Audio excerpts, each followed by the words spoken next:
$6. Subway, found it on Fresh. I knew I needed weight loss surgery because diet and exercise just weren't enough. And that's when I turned to the Weight Loss Institute of Arizona. The Weight Loss Institute of Arizona is with me every step of the way. It's not just about surgery, it's about success. You're watching Fox 10 Sports with Jude LaCava in HD. There are times when an entire football season comes down to a moment, a brief moment, a kick that can define an entire season. And in this case, the Vikings in Seattle, a moment for a place kicker, a moment that this place kicker will never forget. We take it to -6 degrees below zero, Minneapolis. And then we watch Russell Wilson try to handle the cold on one of the great ad-lib plays of this season. He improvises, somehow comes up with the football, and then finds Tyler Lockett all the way down inside the 5. That ad-lib play set up the Seahawks comeback. They were down 9-zip in the fourth quarter, and then Wilson connects. Look at this beautiful touchdown pass here. Yeah, to Doug Baldwin, and here comes Seattle. Man, they were down in this game. You're thinking maybe this is it. Can't handle the cold weather. Vikings weren't done yet. Teddy Bridgewater to Adrian Peterson. He coughs up the football. Cam Chancellor strips it out. Bobby Wagner recovers, and the Seahawks are back in business now. Down 10-9, Bridgewater to Kyle Rudolph. It looked like the Vikings were mounting a drive, setting themselves up for an easy kick. I mean, it's as simple as a 27-yard kick by Blair Walsh, right? Snap, laces towards the place kicker, and Blair Walsh misses the kick. Can you believe it, Mike Zimmer? Wow. Somehow the Seahawks advance off of that mixed kick, that moment that Blair Walsh will never forget. Seattle's going to Carolina, the Vikings go home, and Blair Walsh has to live with this moment. Wow. How about that? Unbelievable. Seattle advances. As for the Packers tonight at Washington, Aaron Rodgers, never underestimate a heart of a champion. You know that line. As for Washington, looked good pretty early. Nice throw to Jordan Reed. This team was up 11-zip at home. Surprising season. Cousins coming on strong. But Rodgers in the second quarter makes a nice play, buys some time, and then finds the end zone here. Nice throw to Randall Cobb. And, you know, this Packer team, you know what happened a few weeks ago when they were really clobbered by the Cardinals, 38-8. You get the impression that's not going to happen again this time around. Rodgers finds a little mojo here. Beautiful pass to Devontae Adams. And here they go. They're back on top again. Green Bay 17-11. And then Kirk Cousins says, I'll take it myself. And Washington back on top. But really, just too much Packers offense. That's right. This looked like the team the first 6 games of the season. Little toss here. And then Charlie starts with the touchdown run. And Green Bay rolls it up in impressive fashion. The Packers will come to Glendale this coming Saturday night to take on the Arizona Cardinals. They win 35-18. We'll expand more on this game and more on the Packers tonight on Sports Night at 10:30. But Green Bay is coming back to town. As for the national championship, Alabama, Clemson putting finishing touches on their preparation. Jake Coker, that unbelievable performance against Michigan State, the Heisman Trophy winner, running back Derrick Henry, the name and reputation that goes with Nick Saban's Alabama Crimson Tide. Many believe a touchdown favorite here. And then you have the inspiring Dabo Swinney and Deshaun Watson and what he's been able to do this season, this undefeated Clemson team coming to town with the hope of finishing their unbelievable run. We're going to get into this. You'll hear from both coaches tonight. You'll hear from Dabo Swinney and, of course, Nick Saban as we preview the national championship game. But that is not all. We asked some interesting questions for Gerard Powers. How is life now without Tyrann Mathieu for that Cardinals secondary? Plus, Richard Sines with John Brown on the Cardinals passing game. And our Cardinals insider Mike Jurecki looking at the rematch now between the Packers and the Cardinals. NFL fans, college football fans, we watch you there tonight. We'll see you at 10:30 Sports Night, just 30 minutes away. We'll see you tonight at 10:30. How scared are you? It's going to be the most difficult thing I've ever had to tackle. This disease chose the wrong person. Money on Fox 10. There's a storm coming. You are scared of the storm? The Seahawks within an hour on January 29th. the tankers, but right now, their last hope. This ship will be sunk by nightfall.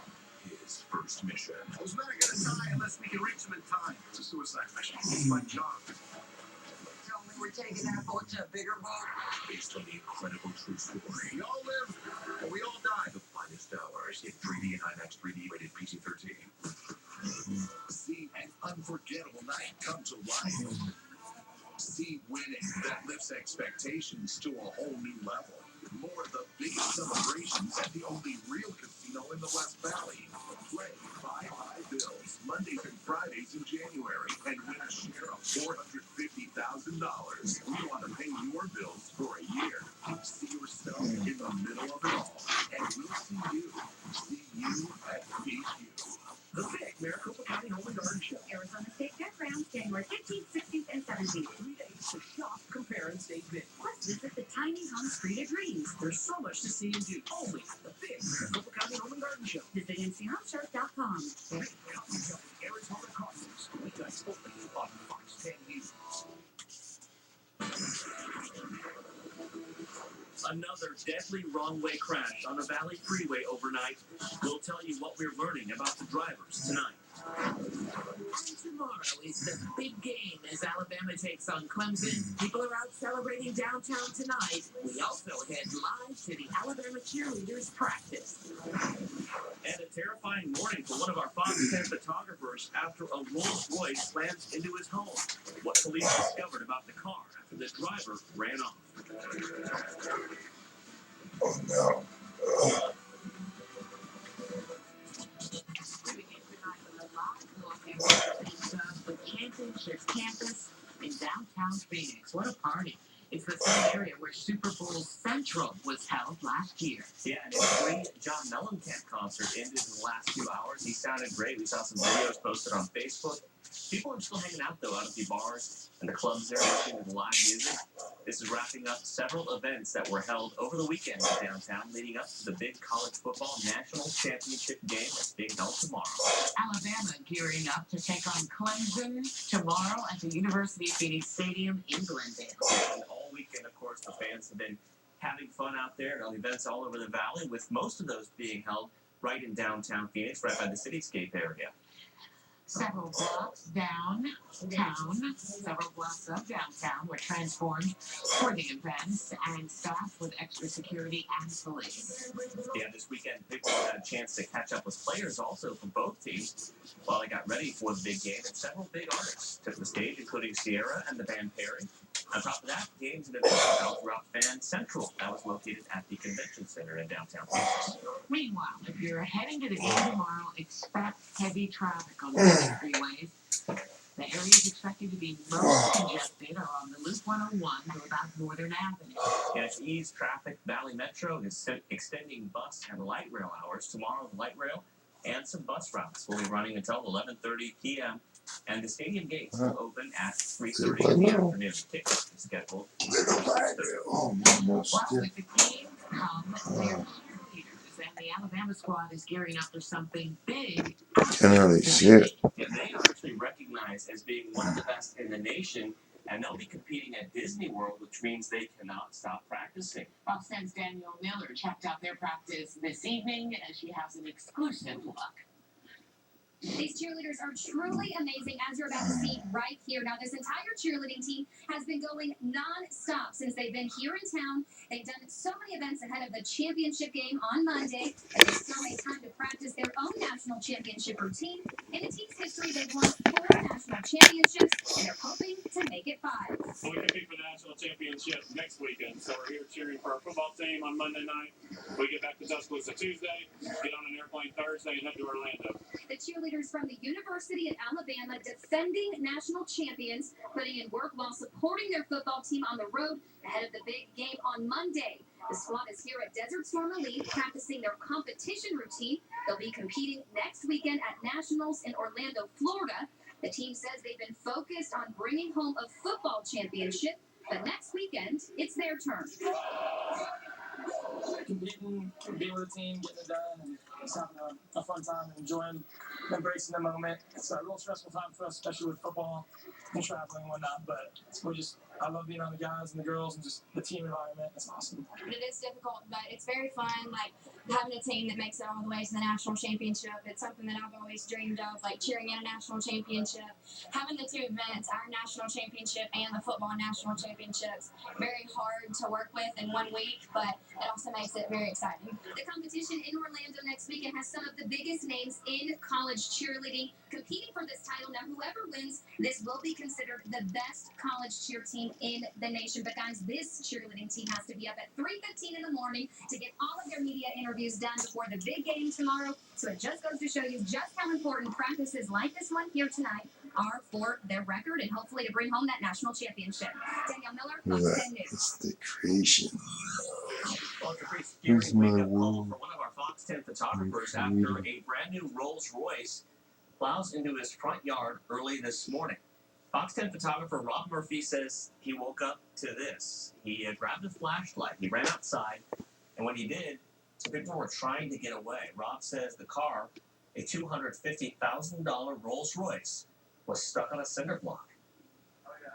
I come out, I shine my flashlight in his face, and I say, "Hey man, you're busted. Get out of the car." He gets out, he comes up to me, and he says, I'll take care of everything as long as you don't call the cops. And I said, "Man, I have to call the cops. I'm sorry. Look at what you did." Yeah, and there's the car right there. You could see it made its way into his front yard. Luckily, it didn't get into his house. Rob went in to make sure that the police were on their way after he heard the crash and saw them, and that's when the people ran off. They took the license plate off the car, but Scottsdale police ran that car's VIN. They found that it belonged to a dealership. Officers are now still trying to track down the people that were in the car. Another wrong-way crash on a Valley freeway, this one deadly. Officers have identified both drivers who were killed in the crash as 32-year-old Robert Cadman and Christopher Ruiz Jr. Look at how badly damaged these cars are. It happened overnight in the southbound 303 near Bell Road. DPS says Cadman was the driver of the maroon SUV that was going the wrong way and slammed into the wrong pickup truck driven by Ruiz. The drivers of both vehicles, as we said, died at the scene. Investigators are looking into whether alcohol or drugs played a role in this wreck. A Phoenix woman who is 6 months pregnant was shot at early this morning, and it happened right near 32nd and Pierce Streets. Yasmin Sotelo was with her young children when she said she saw a car make a U-turn and then speed back toward them, and then the driver, or someone in the car, opened fire around 14 times. Yasmin's sister said they don't know who's responsible. Out of nowhere, she sees the people's hands out, and she screamed at her boyfriend, "Look, they're gonna shoot!" And they started shooting, and she ducked down. Her babies were in the car. My dad was in the car, and yeah, she got hit on the arm and on the leg. Yasmin was grazed by 4 bullets. Phoenix police say the suspects were in a white Chevy Impala, and they're asking you if you have any information to call